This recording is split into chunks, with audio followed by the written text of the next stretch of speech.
ராமநாதபுரம் அருகே சாலையில் நின்று கொண்டிருந்தவர்கள் மீது இளைஞர் ஒருவர் காரை வைத்து ஏற்றியதால் பரபரப்பு ஏற்பட்டது. இந்த விபத்துல ஒரே கிராமத்தைச் சேர்ந்த 15க்கும் மேற்பட்டோர் படுகாயமடைந்து தற்போது ராமநாதபுரம் அரசு மருத்துவக் கல்லூரி மருத்துவமனையில் அனுமதிக்கப்பட்டதால் அந்த கிராமத்தைச் சேர்ந்த ஏராளமான குவிந்துள்ளதால பரபரப்பு ஏற்பட்டிருக்கிறது.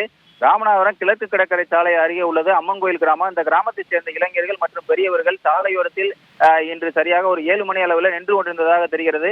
அப்போது அந்த வழியாக வந்த பரமக்குடி பகுதியைச் சேர்ந்த ஒரு இளைஞர் ஒருவர் அந்த பகுதியில் இருக்கக்கூடிய இளைஞர்களிடம் சில வாக்குவாதம் ஏற்பட்டதாகவும் வாக்குவாதத்துக்கு பிறகு அந்த காரை எடுத்துக்கொண்டு அந்த இளைஞர் சென்றதாகவும் மீண்டும் கோபத்தில் வந்த அந்த இளைஞர் அந்த சாலையோரமாக நின்று மீது சராமரியாக காரை வைத்து ஏற்றியுள்ளார். இதில் அந்த பகுதியில் நின்று கொண்டும் அமர்ந்து கொண்டும் இருந்த 15க்கும் மேற்பட்டவர் தற்போது படுகாயமடைந்து பலருக்கு கைகால்கள் பலத்த காயமடைந்து முறிந்துள்ளதாகவும் தெரிகிறது.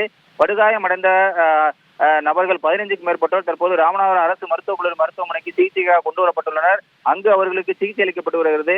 இதில் ஒரே கிராமத்தைச் சேர்ந்த 15 பேர் இளைஞர் காரை வைத்து ஏற்றியதால் படுகாயமடைந்ததால அந்த கிராமத்தைச் சேர்ந்த இளைஞர்கள் மற்றும் பொதுமக்கள் கோபமடைந்து ஆத்திரப்பட்டு மருத்துவக் கல்லூரி மருத்துவமனையில தற்போது வாக்குவாதத்தில் ஈடுபட்டு தள்ளுமுள்ளும் ஏற்பட்டிருக்கிறது. இதனால் அந்த அரசு மருத்துவக் கல்லூரி மருத்துவமனை பகுதியில பரபரப்பான ஏற்பட்டிருக்கிறது. தற்போது துணை கண்காணிப்பாளர் தலைமையில ஏராளமான போலீசார் குவிந்து அவர்களிடம் பேச்சுவார்த்தையில் ஈடுபட்டு அவசர சிகிச்சை பிரிவுக்குள் இருந்த 100க்கும் மேற்பட்டோரை தற்போது அற்புதப்படுத்தி வரும் காட்சி அந்த பகுதியில பெரும் பரபரப்பை ஏற்படுத்தி இருக்கிறது.